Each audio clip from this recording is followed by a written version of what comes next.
What's up, gang? My name's Jason and you're watching Over 40 Fitness TV. It's the first day of summer, so today I'm taking you on a run with me and sharing my 5 tips for how to exercise in the hot summer heat. But before we get started, if you hear something in this video that you like, make sure you hit the like button down below so that it puts it in front of other people just like you. Also, don't forget to join our community by subscribing to this channel so you don't miss out on future videos. You ready? Let's go.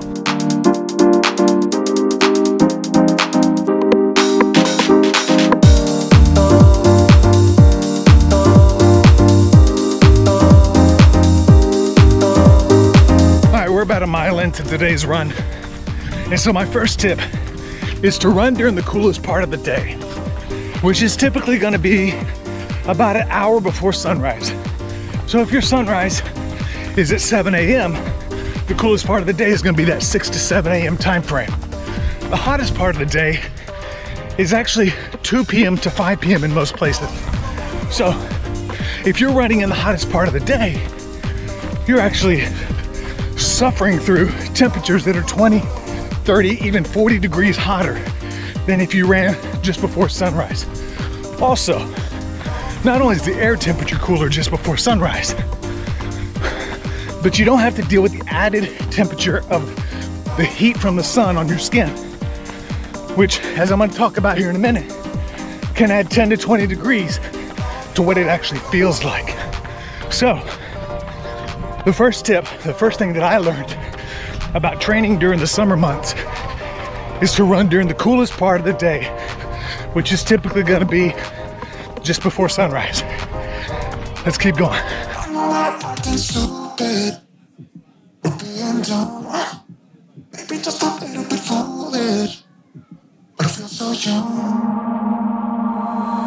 All right, we're about 2 miles in. And the next thing I learned about running in the heat is if you have to run while the sun is up, try to find shade as much as possible and try not to run in the hot sun. The shade is actually going to save about 10 to 20 degrees of heat impact on your body, because when you're in the sunshine hitting your skin can make the feels like temperature actually 10 to 20 degrees higher than the air temperature. So you can see I'm on this side of the road and I'm in the shade. If you look over there on that side of the road, that sidewalk is in the sunlight. So the next tip, run in the shade as much as possible. All right, 5 miles to go. Let's do this.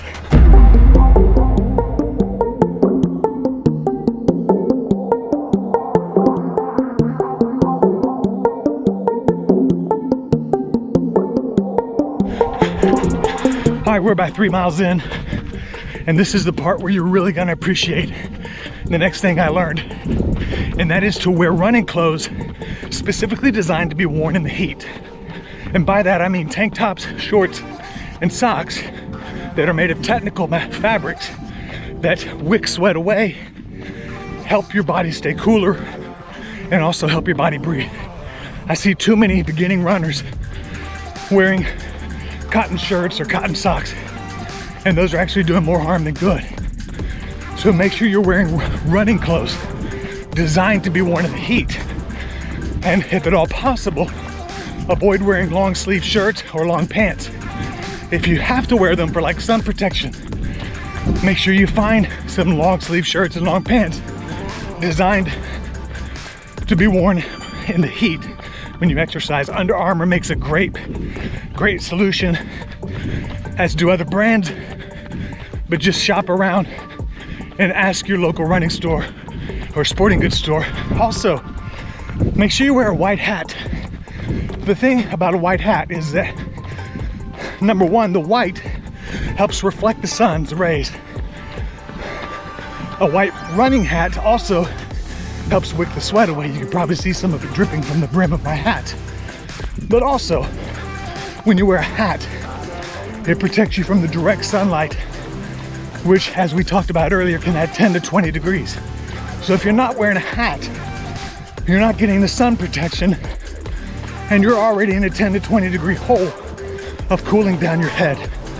And finally, during the summer months, during the hot summer months, try to wear white shoes for the same principle. The white shoes will reflect the heat and keep your feet cooler. All right, just a few more miles left. Let's keep going.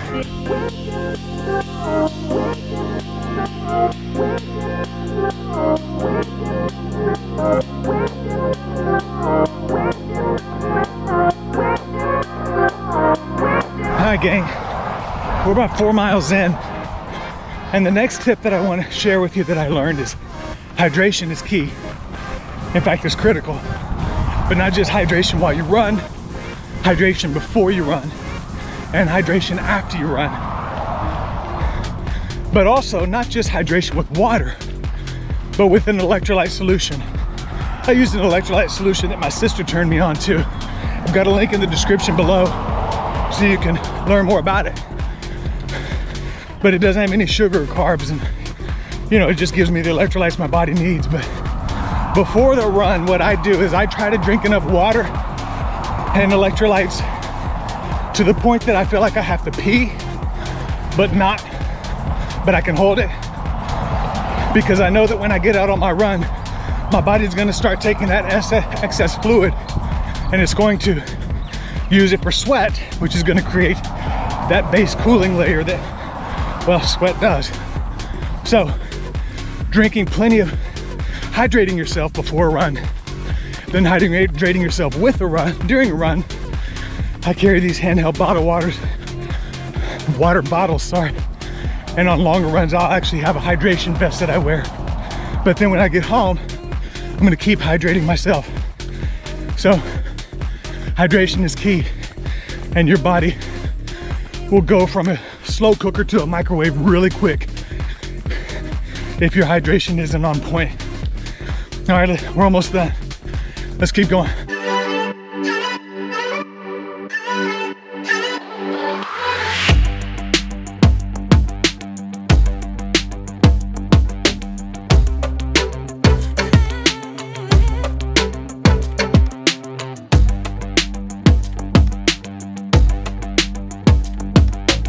We just hit the 5 mile mark. And the next thing that I learned is that when it's hot outside, you need to slow your pace down. A training run isn't a time to be running at a race pace anyway, especially if the sun's out and it's super hot and humid. There's lots of different calculators online and everything else that you can see what are some recommended paces when the temperatures are high, but I use a really simple method. I take my race pace, and for every 10 degrees over 60, I slow down by 30 seconds per mile. So, as an example, my marathon race pace is about a 9-minute mile. So, at 70 degrees, I try to run a 9:30 mile for my long, easy runs. At 80 degrees, 10-minute mile.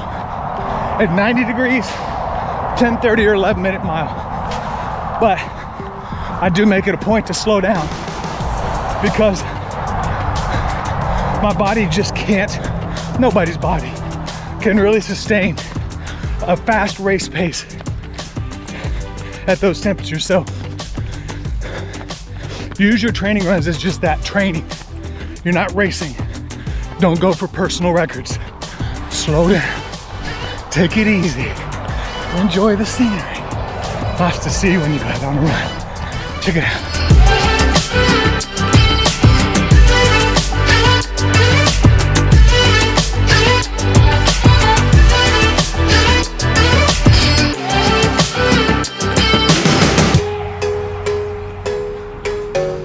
All right, gang, my last tip is real simple.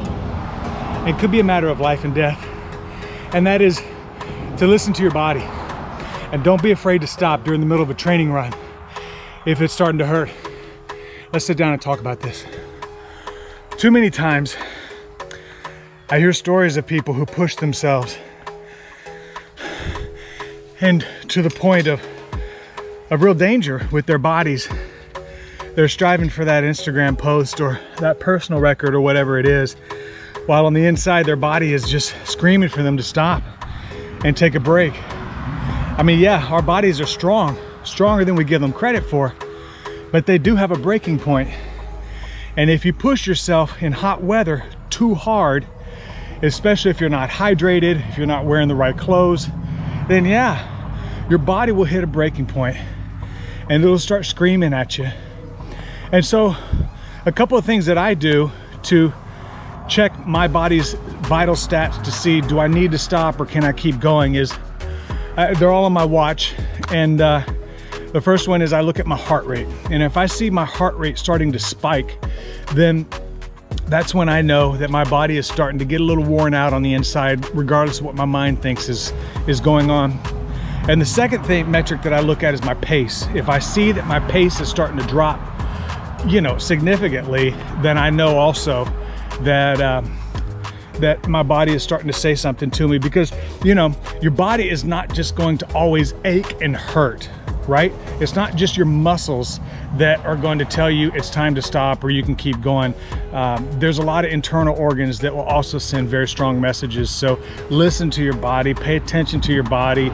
You're not running a race during a training session. There's no reward for doing the whole thing without stopping. And there's no penalty for stopping. But it really could be a matter of life and death. And if you don't listen to the signs and take care of yourself. So that's my last tip. Just pay attention to your body. Don't be a superhero. Live to run another day. All